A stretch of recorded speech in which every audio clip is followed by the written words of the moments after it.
Hi, I'm Lisa. And I'm Dwayne. Welcome to our channel. We're slow travelers, and this is our budget video. We're spending 28 days in each location in different countries and cities, and we gave ourselves a budget of $4,000. $4,000 comes from $2,500 we rented our Phoenix house, and $1,500 from selling everything else. So we think we can last about a year if we stay on budget.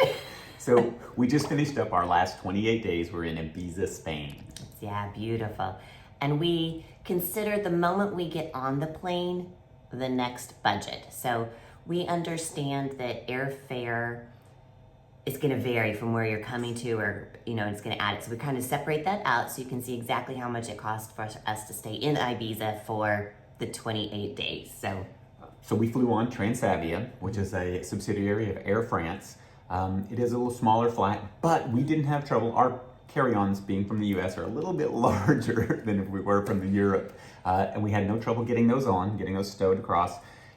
It cost us $161.83 for both of us to get there. It was a short little flight. Yeah, just Paris to Ibiza, hopping on, hopping off. But once we got there, our transportation costs changed.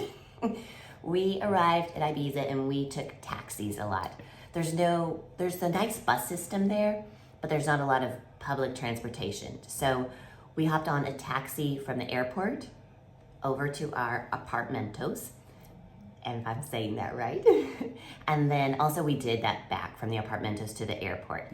And that first trip was $43.10, including tip, and then back was $46.28. So it was sort of an expensive cab ride, but we felt more comfortable than taking the bus because the buses did not always run on schedule and were a little off, and we learned that throughout our month there. The hard way. Yes.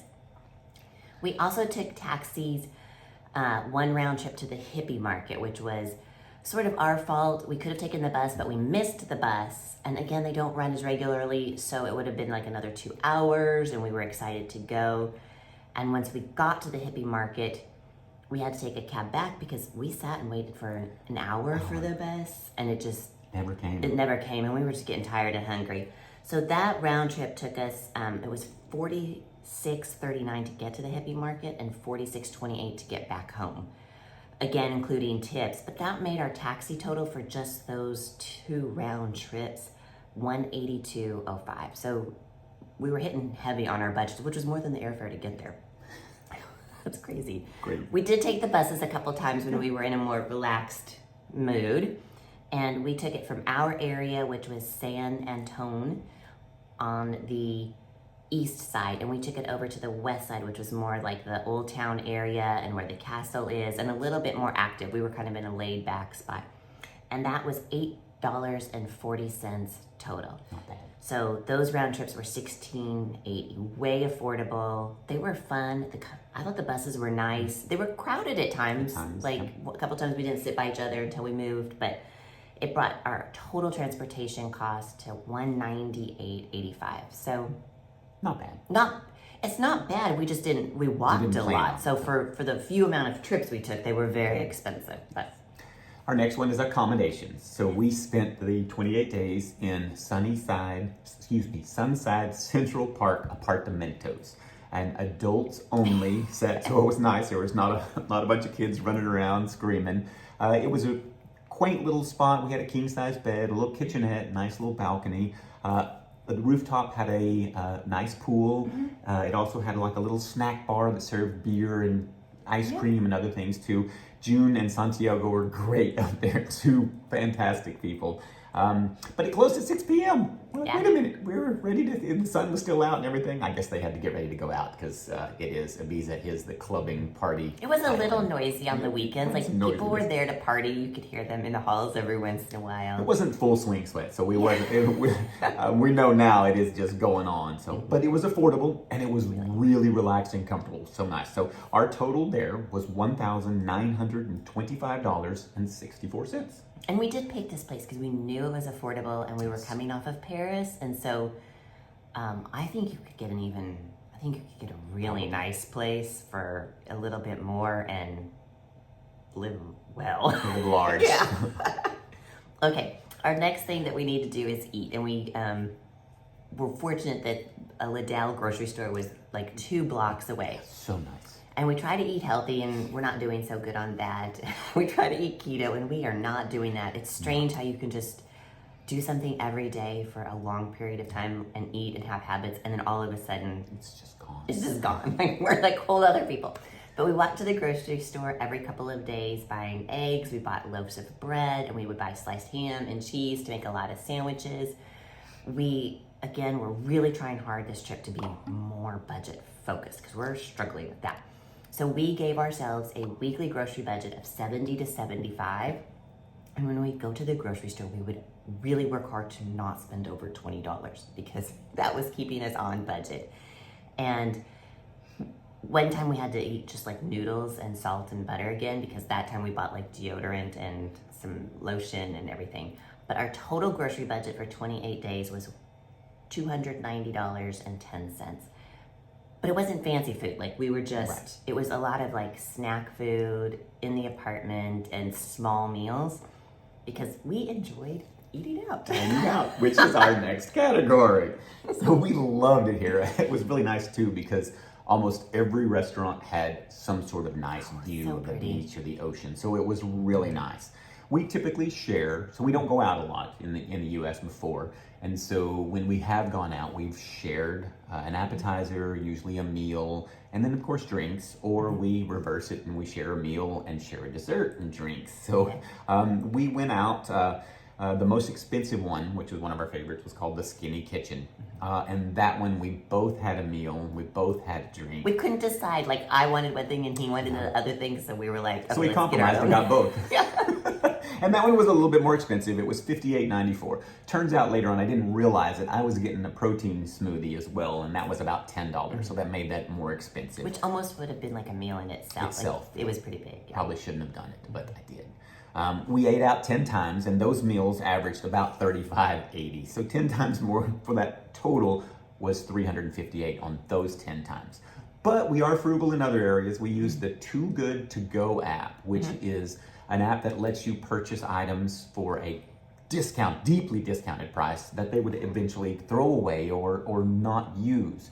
And so we would pick up in the afternoons or before closing breads, sweets, buffet items at a very, very discounted. They're about €3 to €5 a bag. And we made it a game. Dwayne would be like on the app and he'd be like, hey, do you want to go this way for like 2 miles and we're going to get this bag of mystery stuff for $5? And I was like, let's go. Why That was not? great. So we did. We got pastries that we saved for the morning, and then the loaves of bread that we made sandwiches with. And we did that about 9 times. So that total was only $38.40 for a month of surprise food, which was great.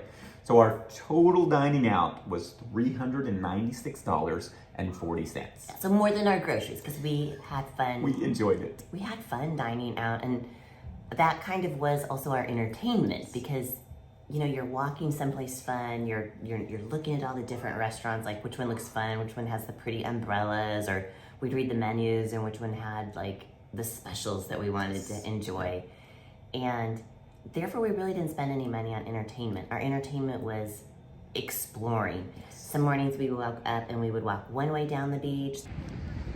Okay, this is our favorite free entertainment. Very cheap. We just come down to the beach, we grab a drink and we make a sandwich. Which our sandwich, we figured out, totals $1.32 in US. And we sit here and we watch the people and we watch the ocean and we wait for the sunset. And there's like 3 favorite spots that we watch the sunset at, and it's amazing and free. The next morning we'd walk the other way.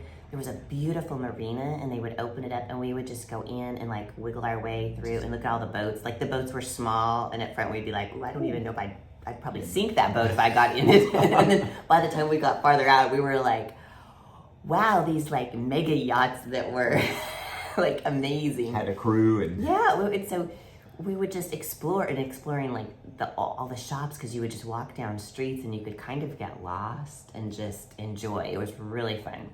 The hippie market was great entertainment. Hi, welcome to the famous hippie market. We're at Las Dahlias. Yeah, welcome to the market. And it has been around for, I don't know how many years, we'll put it in the comments, but it's amazing. There's so much homemade jewelry, Clothes. sustainable clothing. We bought some swim trunks made out of bottles for our son. The artwork is phenomenal. Food is wonderful. Yes, it's a must-see while you're out here. It was affordable too, so I hope you guys will definitely come when you come to Ibiza. We went to Old Town, which again is just free and exploring, and it's amazing how the town is built into the castle. The whole castle, yes. Yeah, but the castle is free. Like, you can wander through all the different areas and read about, like, this is where they did the cannons, this is how they protected the castle. It was fascinating. And then on the other side of Old Town, it's a lot of shops and, again, restaurants where we ate out at. It was just really fun to explore. And in hindsight, because we did pretty good on our budget, I wish we had taken a sailing trip around and to watch the sunsets. We watched the sunsets while we ate out, but I think they might have been really pretty on a boat. And Out just on to the get, water. Or one of our favorite things to do is in the mornings we would watch the kids learn how to windsurf, because windsurf is really popular. And they would be so cute, and then they'd get the kids out there on the boat, and they'd take them all out there, and we'd watch them fall and, watch them do good. I wish we maybe had tried windsurfing. Yeah, that would be my only thing. We probably should have actually splurged and spent and did a little more. But it was great. Like, no complaints. We spent no money on entertainment. We entertained ourselves, so it was nice. And, the last one we have is static costs. And of course, that category is items that for our VPN, our credit card fees, all of the subscriptions. We're still paying $217 for our cell phone family plan because of our kids. We do love them. So that total has stayed the same for $325. Yeah. So that brings our drum roll, dun, dun, dun, our total cost for 28 days on the amazing island of Ibiza was $3,297.82. Like, I just can't believe it. I can't either. For that much fun, it was wonderful. Yeah, and we could have lived at that more. Like, with another $800, like, we could have been living large. Clearly we liked it. We'll probably go back. So if you like this video, we'll help you subscribe. We're excited. Right now we're in Valencia, and in 26 days we'll be sharing with you our budget here. So From Valencia.